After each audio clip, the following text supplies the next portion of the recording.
আমরা সুদ চাই না যাকাত চাই? সুদের অর্থনীতি না যাকাতের অর্থনীতি? যাকাতের অর্থনীতি যদি চালু হয় সকল সংকট দূর করে দিবেন তিনি আমার কে? আল্লাহ পাক। সম্মানিত ভাই, আপনাদের সামনে তো কথা বলা খুব মুশকিল, আপনাদের ভাষাগুলো খুব সুন্দর, বলি আলহামদুলিল্লাহ। মিষ্টি ভাষার মানুষ আপনারা, খুব সুন্দর করে কথা বলতে পারেন। যশোর তো? হ্যাঁ, ওই তো যশোর আগের কি ছিল বলেন? বাবার পেঁচ লাগান কেন?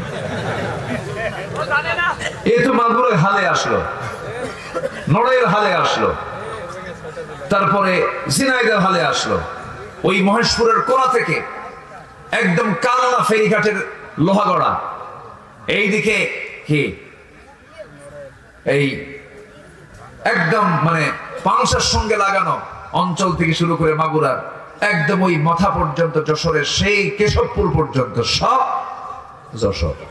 সব কি যশোর? ও গিলো গিলো ভাত খেয়ে যাবেন বলো, ফাইন করে একটা টান মারে না? খুব সুন্দর মজা, একটা আপনাদের ভাষার মধ্যে একটা মজা আছে, বলি আলহামদুলিল্লাহ, জোরে বলি আলহামদুলিল্লাহ।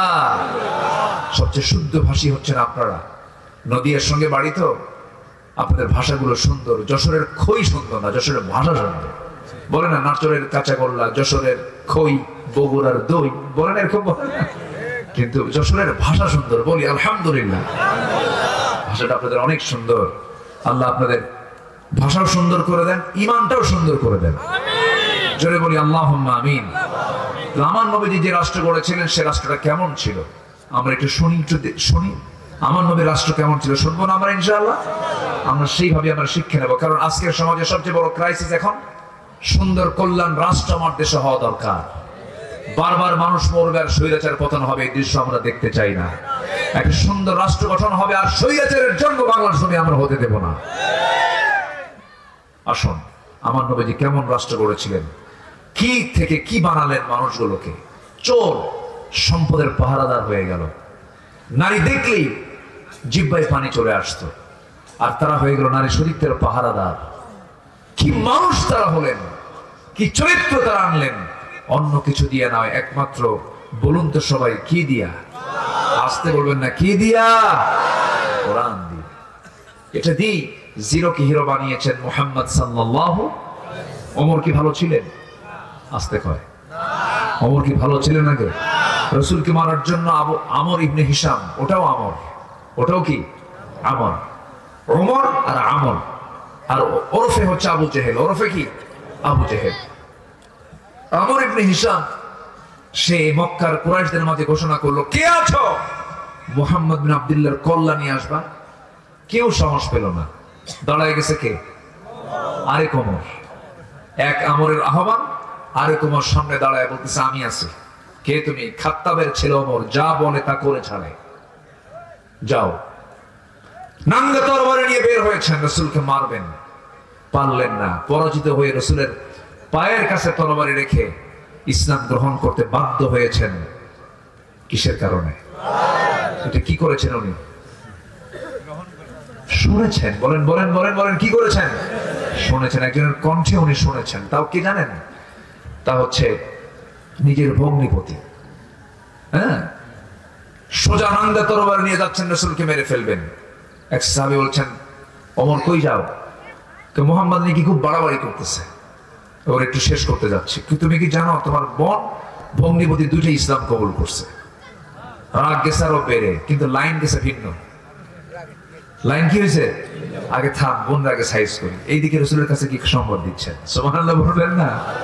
আল্লাহু আকবার। সাহাবীদের হিকমত দেখেন।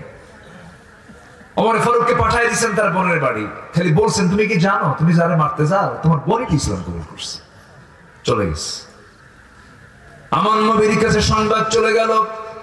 নবীজি বলছেন, সাহাবীরা ওমরকে আসতে বাধা দিও না, কারণ গত রাত্রে আমি দুই ওমরের জন্য দোয়া করেছি। আমার বিশ্বাস আল্লাহ পাক খাত্তাবের ছেলে ওমরকে দ্বীনের জন্য কবুল করে নিয়েছে। এখান থেকে একটা শিক্ষা আমরা নেব, দাওয়াতি কাজ করতে গেলে যার কাছে আপনি দাওয়াত নিতে যাবেন তার জন্য আগে দোয়া করার দরকার আছে না? না, আগে তার জন্য দোয়া করতে হবে। আল্লাহ তুমি লোকটাকে নামাজি বানায় দাও, আমি আজকে তো নামাজের দাওয়াত দেব। আল্লাহু আকবার।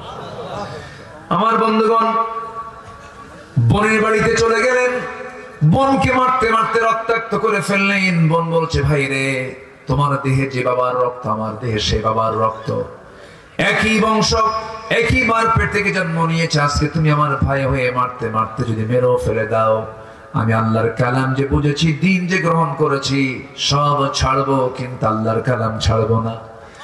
এই কথা বলার সঙ্গে সঙ্গেই একটু দিলটা নড়ে উঠলো। এবার বলছে, বোন রে, তুই কি শুনলি, কি তেলাওয়াত করলে আমাকে দে তো। তার সামনে যখন কোরআন তেলাওয়াত করা হচ্ছিল, সেই সময় তার সামনে কোরআনের সূরা তাহার কয়েকটা আয়াত যখন তার সামনে দেওয়া হলো, কোরআন তেলাওয়াত যখন তিনি করলেন এবং শুনলেন, আশ্চর্য হয়ে এতটা আশ্চর্য হলেন যে চোখের কোনা বেয়ে বেয়ে টপ টপ করে পানি পড়ছে।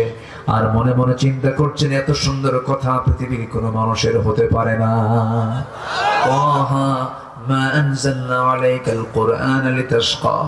নবীর কাছে এসে তরবারি রেখে বলছেন, হুজুর, মারতে চাইছি, শক্তভাবে এসেছিলাম, কিন্তু পারলাম না, কোরআন আমাকে পরাজিত করে দিয়েছে।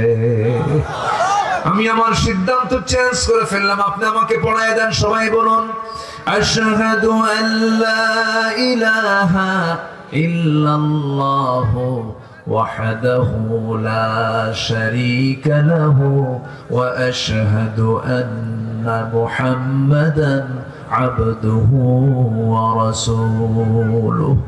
রাসূল মাঝে মাঝে বলতেন, ও আমার সাহাবীরা, আমার পরে যদি কেউ নবী হতো, আমার ওমর নবী হয়ে যেত। লাকানা উমর, আমার ওমর নবী হয়ে যেত। কি গুণ আল্লাহ পাক তার মধ্যে দিয়েছিলেন। এক সাহাবী তার সামনে একদিন হাদিস পড়তেছেন। হাদিসটা হলো, মিসকাল হাববাতিন মিন কিবার, যদি কোনো বান্দার মধ্যে যারা পরিমাণ যদি কোনো অহংকার থেকে যায়, সে জাহান্নাম যাবে, সে জান্নাত পাবে না। এই হাদিসটা শোনা মাত্র তিনি লাফ মেরে জমিনে পড়ে গেলেন, গোড়াগুড়ি দিলেন, গোটা শরীর তিনি ধুলাই মলিন করে বলছে, ওমর, তোকে মানুষ খলিফা বলে, তোকে মানুষ রাষ্ট্রপ্রধান বলে, তোর মধ্যে অহংকার ঢুকেছে, তোর অহংকারকে চূর্ণ করা দরকার।